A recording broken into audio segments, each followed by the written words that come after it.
May itim ka pa bubuga doon.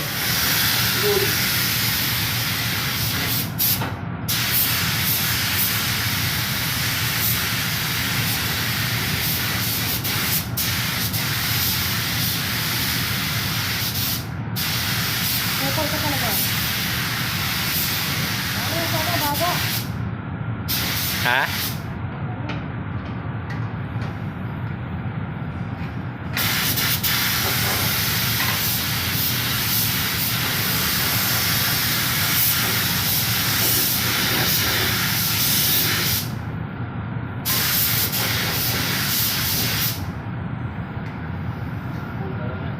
Tapos na yung bumper.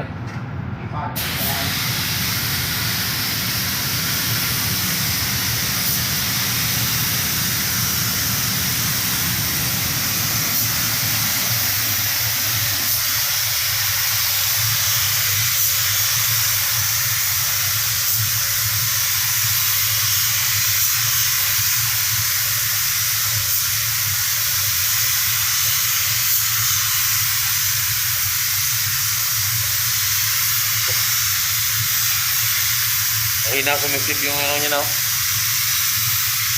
Dapat walang ano ganyan eh, typhoon sipsip agad eh, no? Doon sa Toyota walang ganyan eh, diretso kagad eh. Parati kasi pinapalitan ng ganyan doon eh, filter. Kaya yung utok niya higop kagad, no? Meron kasi na yung pakrom lang ng mga filter. Ano nila doon sa ano, no? Nanghingi nga kami doon pang ano sa ano namin eh, spray boot namin eh. Libre lang yan. Pag madumi na yung spray boot namin, sprayan na ng spray out. Hingin kami doon ng filter.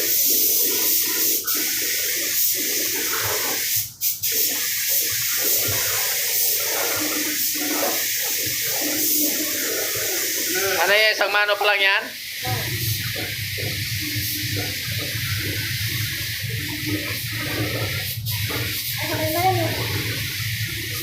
Grabe, sakit sa ulo pag ano, wala kang ma. Pag wala kang ma, sakit sa ulo. Guys, yun, napakakitap.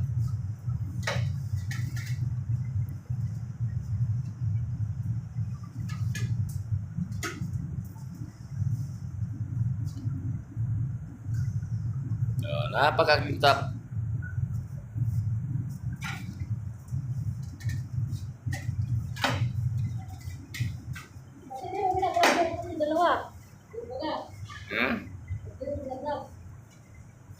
Tama na yan. Full coat na yan? Oo, wala na. Hindi na mo, makakapunin ka sa hood. Matapantay lang. Wala ka lalata. Hindi na magpapalitan. Andiyan yung bilis. Sa likod, tama na yun. Wala namang clear dapat ang likod yan eh. Galing China, Thailand yata yan. Alin? Nangit na yan. Iwan mo. Yung ilalim kasi hindi na kiniklear. Di ba China yung mga ano na yan? Thailand.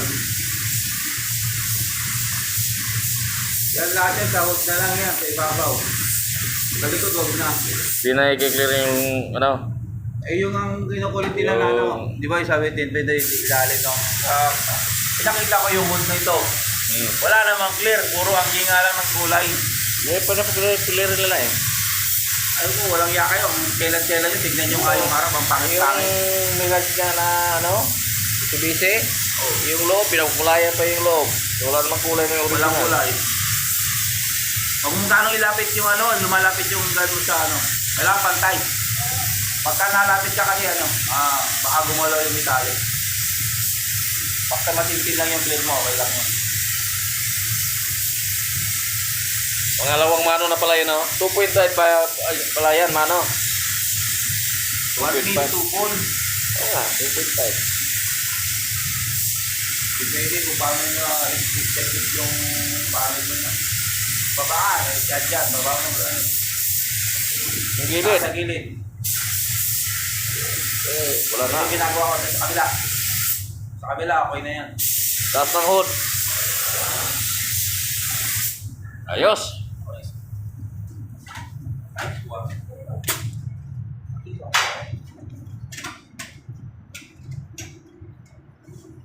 Mati ka kasi walang kulay yan. Napakakintap.